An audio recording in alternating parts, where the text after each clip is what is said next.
ასიდენტი ქალწული 7 არის. ზოგჯერ გაყინული სახე იძახიან ხოლმე. სიამოვნებაში ეს არის 7 დაფიქსირებული, დაკვირვებული გარეგნობა. მაგალითისთვის ახლა კიანუ რივზი რო არის მსახიობი, მას ყავს ასიდენტი ქალწულში. და აი რო აგიხსნათ ფსიქოტიპი, მაგალითად, ასიდენტი ქალწულის, აი ეს არის გაყინული თითქოს 7 ნაკლებად მიმიკები რო იცვლებოდეს, ხო? და აქ მერკურის ენერგია არის, აქ არის ჭკვიანური გამოხედვა, აქ არის ცოტა ინტელექტუალური დაკვირვება, მაგალითად დეტალებზე ორიენტირება, სისუფთავისკენ მიდრეკილება შეიძლება იყოს. აქ სისუფთავი ახლა ყველას ახასიათებს, აქ სხვადასხვა სისუფთავეზე არის საუბარი, მოწესრიგებული უნდა იყოს ძალიან დეტალურად ადამიანი, ხო? უნდა იყოს აი ვიზუალურადაც აი ყველაფერი დალაგებული მაქვს.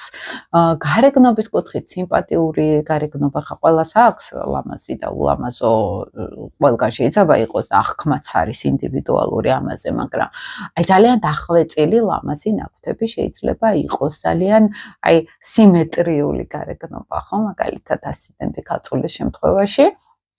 და მე მომწონს მათი სიმშვიდე, სხვათაშორის ვიზუალური სიმშვიდე. აი ლომი თუ არის ძალიან ბევრი ემოციები, ამოფრქვევა ამ ემოციების, კირჩხიბი თუ არის, ეს შინაგანად ბრუნდება ეს ემოციები, ხო? ქალწული უბრალოდ შვიდი არის. გიყურებს, არც შიგნით არ არის ისეთი, აი გააჩნია თუ არა პლუტონი თუ არის ერთად მთელი რუკამერი ცალკეა, მაგრამ თვითონ არის ვიზუალურად გამოხატულად ძალიან მშვიდი, პრაგმატული და ამიტომ ეს არ არის თხის-რქის სიმშვიდე, ხო, ეს არის პრაგმატული სიმშვიდე, ეს არის დამკვირვებელი ადამიანი, რომელიც აკვირდება და სწავლობს სამყაროს, ხო, სადღაც ეს მერკურიანული ენერგია არის აქ გარკვეულწილად, ხო?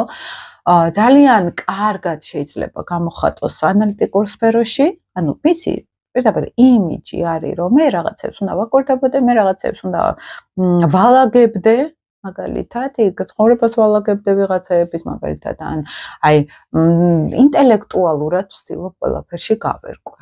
აი აქ უფრო ანალიტიკური არის ასიდენტი ქალწული, უფრო დამკვირვებელი, მაგალითად, ხო, უფრო აი რო შეისწავლის და მერე ნელა მეთოდურად დაალაგებს გარკვეულწილად, ხო? აი ეს იმიჯი ძალიან გამოხატული არის ხოლმე, იქ მერე მერკურს უყურებთ, სად არის რომ მდებარეობაში არის მერკური და იდენტობა ადამიანის არის მერკურული. ასიდენტი ქალწული ეს არის უფრო შემსწავლელი ფსიქოტიპი, რომ შევისწავლი დეტალებს, შევისწავლი ადამიანს უყურებ და აი გონებრივად ვარჩევ, მაგალითად, ჩემთვის მნიშვნელოვანი არის ჩემი თავი გამოვხატო ლოგიკურად, დასაბუთებულად, პრაგმატულად, ხო? აი ყოველგვარი ზედმეტი ემოციების გარეშე.